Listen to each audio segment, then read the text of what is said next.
महाराष्ट्र लोकसेवा आयोगाच्या पोलीस उपनिरीक्षक पदाच्या परीक्षेत मुलींमध्ये राज्यात पहिला आलेल्या अश्विनी केदारी हिचा नुकताच दुर्दैवी मृत्यू झाला। अश्विनीचे नाशिक इथं ट्रेनिंग सुरू होतं। घरी गणपती बसतात म्हणून अश्विनी 2 दिवसांसाठी घरी आली होती। मात्र अश्विनीचा घात झाला। गणपतीसाठी घेतलेली सुट्टी संपवून माघारी जाण्याच्या गडबडीत अश्विनीच्या अंगावर हिटरचं गरम पाणी सांडलं आणि त्यात ती 80% भाजली। उपचारासाठी तिला पुण्यातील डी.वाय. पाटील रुग्णालयात दाखल करण्यात आले होते।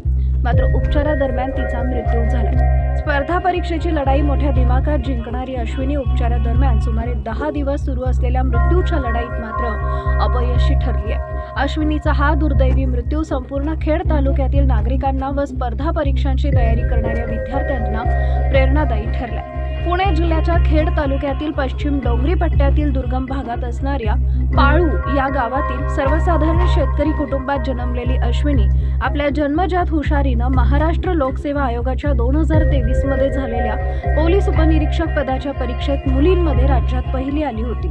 घवघवीत यश संपादन करून पोलीस उपनिरीक्षक पदाला गवसणी घालणाऱ्या अश्विनीचं नाशिक इथं PSIचं ट्रेनिंग सुरू होतं।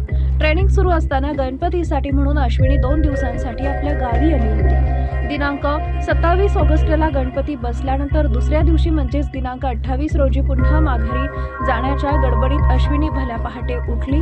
अंघोळीसाठी पाणी गरम करण्यासाठी तिनं पाण्याच्या बादलीत हिटर लावला होता। पाण्यात हिटर लावल्यानंतर तिला पुन्हा डोळा लागला। तिला पुन्हा जाग येईपर्यंत पाणी चांगलंच उकळले होते। तिनं तत्काळ हिटर बंद करून बाजूला ठेवला व अंघोळीसाठी ती उकळत्या पाण्याची बादली उचलायला गेली। मात्र याच दरम्यान तिचा पाय घसरला व बादलीतील उकळते पाणी तिच्या अंगावर सांडले। यात ती सुमारे 80% भाजली होती। भाजलेल्या अश्विनीला उपचारासाठी तिच्या घरच्यांनी प्रथम मोशी येथील धनश्री हॉस्पिटलमध्ये व नंतर पिंपरी चिंचवड येथील डी.वाय. पाटील रुग्णालयात दाखल केले होते।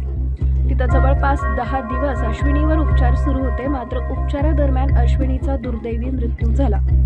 अश्विनीच्या अचानक जाण्यानं तिच्या कुटुंबियांवर दुःखाचा डोंगर कोसळलाय। गावकरी आणि मित्रपरिवारही हळहळ व्यक्त करत आहे।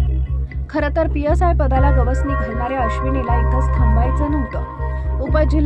जिल्हाधिकारी होण्याचं तिचं स्वप्न होतं। हे स्वप्नही तिनं साकार केलं असतं, पण ग्रामीण भागातील अजूनही सुरू असलेल्या हिटरच्या सहाय्यानं पाणी तापवण्याच्या चुकीच्या पद्धतीनं अश्विनी बळी ठरली। हिटरवर पाणी तापवताना घडलेल्या अपघाताची अश्विनी ही काही पहिली बळी नाहीये। यापूर्वीही अनेक दुर्घटनांमध्ये हिटरनं अनेकांचे जीव घेतले, मात्र अजूनही त्याबाबत जनजागृती होताना दिसत नाही।